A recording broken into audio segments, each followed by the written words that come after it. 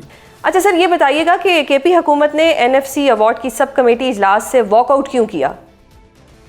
دیکھیں اس کا اجلاس کا بائیکاٹ جو ہے آج سے 3 دن پہلے ہوا تھا, اور یہی بات ہے, ملک کی بات ہو رہی ہے, اور کے پی حکومت جو ہے صرف جو یقین دہانی بھی کرائی گئی تھی کہ جو 7واں NFC ہے جو آبادی غربت اور اس کے حساب سے ہے, تو وہ جو ہے جس کی جو تقسیم ہے اس کو ہو جائے گی. تو ہم سے تمام صوبوں نے بھی اس میں ایگری کیا تھا اور کہا تھا کہ بالکل ان کا حق ملنا چاہیے. آخری اجلاس میں تمام صوبوں نے کہا کہ نہیں ابھی نہیں, جب 11واں NFC مکمل ہو جائے گا اور اگر اس میں کنسنسس ہو گیا تو دیکھیں گے. تو ہمیں 170 ارب روپے ہمارے جو ہے وہ دوسرے صوبوں کے استعمال میں جا رہے ہیں. تو وہ جو ہے ہم نے اس سے بائیکاٹ نہیں کیا, واک آؤٹ کیا اس NFC گروپ سے, اور ہم نے یہ کہا ہے کہ اگر آپ لوگوں کو یہ ابھی فی الحال دینے کا دل نہیں چاہ رہا ہے یا منظور نہیں ہے تو پھر وفاقی حکومت مین NFC کا اجلاس بلا لے, ہمیں بتا دیں کہ جی ہم یہ 170 ارب روپے کہاں سے پورے کریں, کیونکہ 8 سال ہو گئے اور اب جو ہے ہمارا گزارا نہیں ہو رہا. صحیح. تو یہ ایک بڑی جمہوری طریقے سے اور ایسے گڈ نوٹ پہ ہوا ہے, ایسا نہیں کہ کوئی لڑائی جھگڑا ہوا ہو. تو وہ ہم جب لگا کہ ہمیں ایسا لگا کہ وہ ہمارا حق کی طرف نہیں آ رہے, تو ہم نے کہا کہ ٹھیک ہے مزید ہم کیا آپس میں ایک دوسرے سے الجھیں, تو ہم واک آؤٹ کرتے ہیں, وفاق اجلاس بلا لے. اگر وفاق اگر سمجھتا ہے کہ نہیں ابھی کنسنسس تک نہیں ہو سکتا تو پھر وفاق ہماری گرانٹ ریٹ جتنی ہماری ضرورت ہے یا جتنا نقصان ہے وہ پھر وفاق پورا کر دے. تو یہ تو ایک discussion, it's like a discussion, جیسے اسمبلی سے بھی آپ نے دیکھا ہوگا کبھی کبھار واک آؤٹ کر جاتے ہیں اور پھر واپس بھی آ جاتے ہیں. تو it's just like this exercise.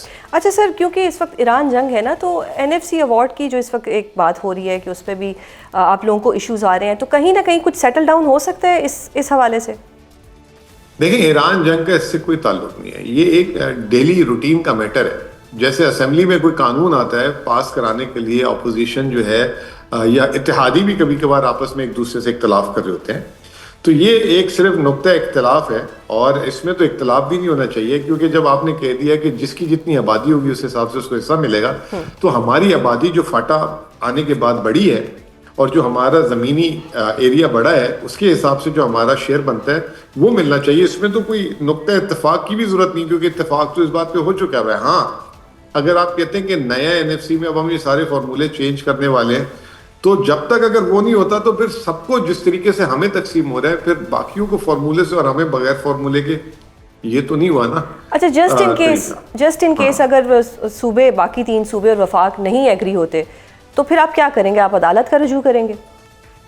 دیکھیں آبویسلی پھر تو عدالت ہی جانا پڑے گا. کانسٹیٹیوشن کورٹس اسی لیے بنے ہیں نا, اور اس میں دیکھیں ایک فورم ہوتا ہے CCI, یہ CCI کا مینڈیٹ نہیں ہے. ایک ہوتا ہے نیشنل اکنامک کاؤنسل, اس کا بھی مینڈیٹ نہیں ہے, یہ صرف NFC کا مینڈیٹ ہے. تو ہم جائیں گے اور صرف اس کو عدالت کو یہ بتائیں گے کہ جی عدالت سے گزارش کریں گے کہ 7ویں NFC کا یہ فارمولہ تھا, اس فارمولے کے تحت تقسیم نہیں ہو رہی, تو آپ اس میں حکم جاری کر دیں, اب پھر عدالت جو فیصلہ کرے. صحیح. آج آپ نے اپنی بجٹ تقریر میں یہ کہا کہ کے پی حکومت پر بہت ہی فائنینشیل لوڈ ہے, اور جو سرپلس بجٹ ہے 157 وہ کے پی حکومت کے لیے دینا بہت مشکل ہو جائے گا. کتنا لوڈ ہے اس وقت اور یہ کتنی مشکلات پیدا کرے گا؟ دیکھیں بات یہ ہے کہ لوڈ سے مراد یہ ہے کہ حکومت, دیکھیں تمام صوبوں کو جو حکومت ٹیکس کلیکٹ کرتی ہے اس سے پھر ڈیویزبل پول سے پیسے آتے ہیں, تو حکومت اپنے ٹیکس ہدف سے پیچھے ہے نمبر 1. پھر اس کے بعد جیسے کہ یہ ضم شدہ علاقے کی بات ہو رہی ہے, اس کی بجٹ جو ہے وہ وفاق سے الگ سے آتا ہے. اس میں جو ترقیاتی اخراجات ہیں اس میں ایک دھیلا بھی نہیں آیا ابھی تک. AIP میں 37 ارب روپے سال میں ملنے تھے, 9واں مہینہ ختم ہو گیا ہے, ایک دھیلا نہیں ہے, اس کے تمام پیسے ہم نے دیے. پھر اس کے بعد آپ نے دیکھا کہ یہ جو ملک میں آپریشن ہو رہا ہے, دیکھیں یہ جو یہاں پہ ہو رہا ہے اس میں ہم IDPs کو پیسے دے رہے ہیں. یہاں کے لوگوں کی بہت بڑی قربانی ہے, ان سے گھر بھی چھن رہا ہے, ان کا روزگار بھی چھن رہا ہے, اس کو میں بھی ہم پیسے دے رہے ہیں. کوئی صوبہ وفاق کسی کو کوئی پرواہ نہیں. صحیح. تو وہ تمام چیزیں اس کا ایک سٹریس آ رہا ہے, اور پھر یہ وار جب سے شروع ہوئی ہے وفاقی محصولات جو ہمیں وصول ہوئی ہیں وہ بہت کم ہوئی ہیں. تو وہ جب سٹریس آئیں گے اور یہ سارے اخراجات اگر ہم نے کرنے ہوں گے تو پھر میرا جو سرپلس کا تخمینہ جو تھا وہ پہلے ہی کم تھا, 157 ارب تھا. تو ایسا لگ رہا ہے کہ شاید میری تو خواہش ہے کہ میرے پاس ایک ماہ کے خرچے کے برابر پیسے ہر وقت پڑے ہوں, لیکن اگر جب نہیں ہوں گے تو میں یہاں پہ تو لوگوں کی تنخواہ نہیں روک سکتا, میں یہ دوسرے اخراجات نہیں روک سکتا, پھر تو مجھے کرنا ہی ہے. صحیح. اچھا اب سر یہ بتائیں, جو ایران جنگ کی وجہ سے حکومت نے کچھ اقدامات اٹھائے ہیں جن میں جو ترقیاتی بجٹ تھا اس میں سے 100 ارب لی لیے ہیں, یہ 100 ارب کب تک چلیں گے؟ از اٹ انف, یا آپ کو لگتا ہے کہ آگے جا کے بہت سی مشکلات پیدا ہو سکتی ہیں؟ دیکھیں میرے خیال سے جو ہماری جتنی وفاق سے ابھی تک انٹریکشن ہوئی ہے, اس انٹریکشن کے حساب سے تو وفاق کے بقول کے اس نے جتنے پیسے اس مد میں دینے تھے وہ تقریباً دے چکے ہیں, تو وہ they are done with it. تو دے کی ناٹ ہولڈ آن, اگر یہاں انٹرنیشنل پرائسز جہاں رہتی ہیں تو دے کی not hold on as per them. لیکن میرا اس میں نقطہ نظر یہ ہے کہ آپ نے 10 ماہ میں 1000 ارب سے زیادہ جو ہے پیٹرولیم لیوی میں کمایا بھی ہے, اور آج بھی اس قیمت میں آپ 105 روپے اور 55 روپے پیٹرول اور ڈیزل میں جو ہے لیوی لے رہے ہیں. اگر آپ 10 ماہ میں 1000 ارب لے رہے ہیں, اگر وقتی طور پہ, آج دیکھیں انڈیا نے 3 دن پہلے اپنی ایکسائز ڈیوٹی کم کی تھی, آج آسٹریلیا نے ختم کی, اگر آپ نے سوشل میڈیا میں فالو کیا ہو. Emergency time requires emergency measures. تو لیکن یہ دوسری طرف جو ہے اس میں یہ کہتے ہیں کہ جی آئی ایم ایف ویسے ہی ہمارا ٹیکس کا ہدف پورا نہیں ہو رہا, تو آئی ایم ایف کہے گا پیٹرولیم لیوی آپ نے کیوں کر دیے. تو آئی تھنک تھوڑی سی جو ہے نا انسان بات چیت کرے اور راستے نکالے. عوام اگر یا تو چل رہا ہوتا نا اچھا معاملہ, عوام کی جیبیں گرم ہوتی اور جو ہے ایک بوم چل رہا ہوتا, تو آپ کہہ لیتے کہ چلیں جی وقتی طور پہ آپ پہ جو ہے قربانی ڈال رہے ہیں. ابھی تو بیچارہ عوام ہائیسٹ سیلری کی, آپ کو خود پتہ ہے, آپ خود بھی اس میں وکٹم ہوں گی, جو سیلری پہ ٹیکس ہے, ٹھیک ہے نا, یہ تمام چیزیں. تو عوام تو آلریڈی پرچیزنگ پاور میں آلریڈی مر چکی ہوئی ہے. تو حکومتیں یہی ہوتی ہیں, یہی ٹائم ہوتا ہے آؤٹ آف دا باکس آپ کرتے ہیں چیزیں. لیکن ابھی تک unfortunately out of the box ہم یہ سن رہے ہیں کہ اسکولوں کی چھٹیاں دے دیں. کون سی پوری دنیا میں مجھے ایک ملک دکھا دیں جس نے اسکول بند کی ہیں اس معاملے میں, ٹھیک ہے نا. تو جو ہے کبھی کہتے ہیں کہ مارکیٹیں بند کر دیں, کبھی کیا کہتے ہیں. تو this is not out of the box. You have to مطلب گیو, یا تھوڑی سی آپ کو کاسٹ یا ہٹ لینی پڑے گی, کہیں اور اخراجات کم کر لیں. ایک بیچارے ڈیولپمنٹ جو اخراجات ہی ملا ہوا ان کو, وہ تاریخ کے سب سے لوویسٹ ترین ہے, اس کو پھر کاٹ دیا. تو میں سمجھتا ہوں لیکن شارٹ ٹرم تو یہ ٹھیک اقدام ہے نا, لانگ ٹرم اس کے افیکٹس ہوں گے. نہیں, شارٹ ٹرم اور لانگ ٹرم کیا, آلریڈی جو ہے اس ترقیاتی اخراجات میں کچھ بچا ہی نہیں ہے. 1000 ارب پہلے رکھا تھا, اب 900 کر دیا, تو 900 بھی ختم ہی کر دیں, یہ محکمہ ختم کریں, اور اس میں کیا اتنی ہمیں وہ پریشانی لینے کی ضرورت ہے. آپ دیکھیں آپ کا بجٹ ہے اس سال 18,500 ارب کا, ابھی تک آپ نے صرف 125 ارب کی بقول آپ کی. اگر اس میں لیوی کے 1 مہینے کے پیسے کاٹ لوں تو آپ نے 40 ارب سے زیادہ سبسڈی نہیں دی. تو 18,000 ارب اگر آپ کے پاس 18,500 پہ ہوں, اور آپ اس میں سے اگر 100, 200, 500 روپے بھی اس کو ایڈجسٹ نہیں کر سکتے, تو you are good for nothing. تو 8,000, 8,500 ارب تو وزیر خزانہ صاحب کہتے ہیں, بلکہ بجٹ میں تخمینہ ہے 8,200 ارب تو صرف سود کی ادائیگی میں اس سال انہوں نے دینے. اور پھر انہوں نے ہی بولا ہے کہ کیونکہ سود نیچے آ گیا تھا, تو شاید ہو سکتا ہے کہ 7,000 پہ ہمارا, تو وہاں سے 1,000 کی آپ کو بچت ہے. پھر اسٹیٹ بینک کا پروفٹ جو ہے 2,500 ارب سے اوپر آیا ہوا ہے. تو آپ اگر 100, 150, 200 ارب روپے کئی چھوٹے چھوٹے پاکٹس بنا لیں, 10, 15, 20 ارب کے, تو آپ بڑے اچھے کمفرٹیبلی طریقے سے کر سکتے ہیں. لیکن وہ میرا اپنا خیال ہے نا کہ مائنڈ نہیں ہے. اور پھر دوسرا یہ کہ آپ یہ کر لیں کوشش کہ اخراجات نہیں کاٹ سکتے, تو ریونیو بڑھانے کی کوئی کوشش کر لیں کہیں سے, کہ کیسے میں ریونیو بڑھا لوں, کہاں سے بڑھا لوں. تو وہ اس طرف بھی نہیں زور, تو پھر تو اور پھر آخر میں تو پھر عوام ہی مل گئی نا قربانی کا بکرا. بہت شکریہ مزمل اسلم صاحب پروگرام میں اپنا قیمتی وقت دینے کے لیے. ناظرین, آپ نے سنا کہ مزمل صاحب نے خیبر پختونخوا گورنمنٹ کا موقف دیا. ہم ایران جنگ کے تناظر میں سیز فائر کے لیے پاکستان کی اہم ترین سفارتی کوششوں پر بات کریں گے, جس کے لیے ہمیں جوائن کیا ہے ایشیا ون نیوز کے بیورو چیف انس ملک نے. بہت شکریہ انس پروگرام میں اپنا قیمتی وقت دینے کے لیے. Last night president of Pakistan اچانک سے ایک غیر اعلانیہ دورہ ہوا ان کا چائنیز ایمبیسی کا. اب خبریں آ رہی ہیں کہ ڈپٹی پرائم منسٹر جو ہیں وہ بھی چائنا جا رہے ہیں.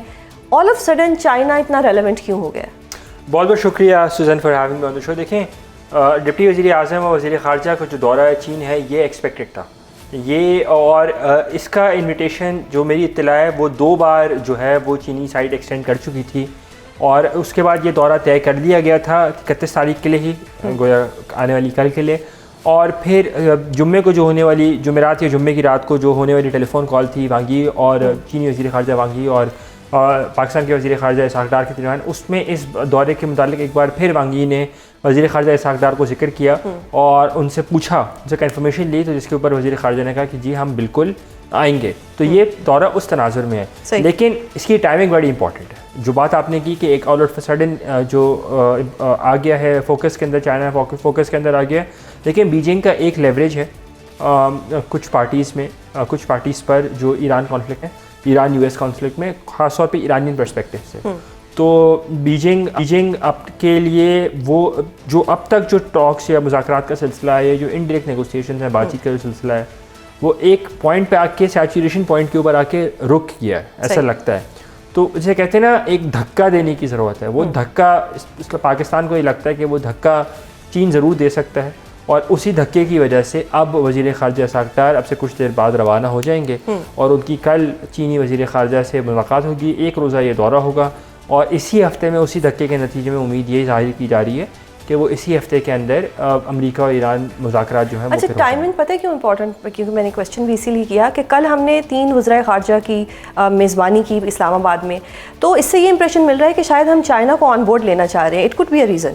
دیکھیں، پاکستان اور چین کی جو دوستی ہے، یہ اسٹریٹجک پارٹنرشپ ہے، اس کا آج کا یہ چیز آج سے نہیں ہے. یہ چیز ہمیشہ سے ایسی رہتی ہے کہ جو آئدر آف دا سائڈز اگر کوئی چیز کر رہی ہوتی ہے، اور جو بھی نوٹ ٹیکر ہوتا ہے، جو بھی وہ انیشیٹو لیتا ہے، اگر اس کے نوٹس ایک حد سے زیادہ ہو جاتے ہیں تو دے میک اے پوائنٹ کہ جی وہ اسلام آباد کا یا بیجنگ کا جو بھی نوٹ ٹیکر ہو وہ آ کے دورہ کرے. تو میرے خیال سے دورہ اس لیے بھی امپورٹنٹ ہے کہ صرف بیجنگ کی لیوریج اور بیجنگ کو لوپ میں لینا دونوں بہت ضروری ہے، تاکہ یہ جو مڈل ایسٹ کا کانفلکٹ ہے یہ کسی بھی جگہ جا کے اس اونٹ کو کسی کروٹ بٹھایا جا سکے. اچھا انس، بڑی بات ہو رہی ہے کہ سیز فائر کے لیے پاکستان جو ہے وہ یو ایس اے اور ایران کے لیے مذاکرات کا وینیو ہو سکتا ہے، تو کیا ایسا کچھ ہونے والا ہے؟ میرے خیال سے زیادہ چانسز یہی ہیں کہ اپریل کے اندر یہ وار جو ہے وہ کسی نہ کسی طرف ضرور چلی جائے گی، اور ڈیل کی طرف بھی جیسے یو ایس پریزیڈنٹ کہہ رہے ہیں. اسلام آباد ایک وینیو ہے جہاں پہ یہ بات ہو سکتی ہے، باقی 2 وینیو جو ہیں انقرہ اور باکو ہیں، اور ان 2 وینیوز میں سے سب سے زیادہ اسٹرانگ کینڈیڈیٹ جو ہے وہ اسلام آباد ہے. کل ہونے والی اپنی جو انہوں نے پوسٹ چیئر اسٹیٹمنٹ جو انہوں نے دیا تھا وزیر خارجہ اسحاق ڈار نے، اس کے اندر انہوں نے جو لفظ استعمال کیا کہ جی پاکستان ول بی آنرڈ، لفظ ہے یہاں پہ ول بی آنرڈ، اور اس کا مطلب یہ ہے کہ وہ کنفرم کر رہے ہیں کہ اس لیے اسلام آباد میں بات چیت کا سلسلہ ہونا ہے. اور اسی بات چیت کے سلسلے کو لے کے میرے خیال سے اس کی جو کانٹورز ہیں، اس کی جو نیٹی گریٹیز ہیں، وہ فائن ایجنگ چل رہی ہے، اور اسی فائن ایجنگ کے تناظر میں پرسپیکٹو میں اب وزیر خارجہ اسحاق ڈار چین جا رہے ہیں. بہت شکریہ انس پروگرام میں اپنا قیمتی وقت دینے کے لیے. ناظرین، آپ نے سنا کہ انس ملک نے ڈپلومیٹک فرنٹس پر ہونے والی ڈیولپمنٹس پر اپنا تجزیہ دیا. یہاں پر پروگرام کا وقت ختم ہوتا ہے. کل آپ سے دوبارہ ملاقات ہوگی. اپنا بہت خیال رکھیے گا. اللہ حافظ.